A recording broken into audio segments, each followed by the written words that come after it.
substantiating a case does not require a watertight proof. It only requires creating the nexus that the governor authorized his daughter to be put on a chopper for a tour in in New York, and that the money that was used was public money. He has testified on oath. That has not been rebutted.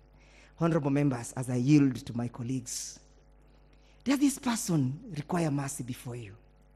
Is he the person whom this Senate can close its eyes to? I urge you, honorable members, to rise up to the occasion, to put it in red and white, or black and white, so as to save our future generations from such kind of embarrassments.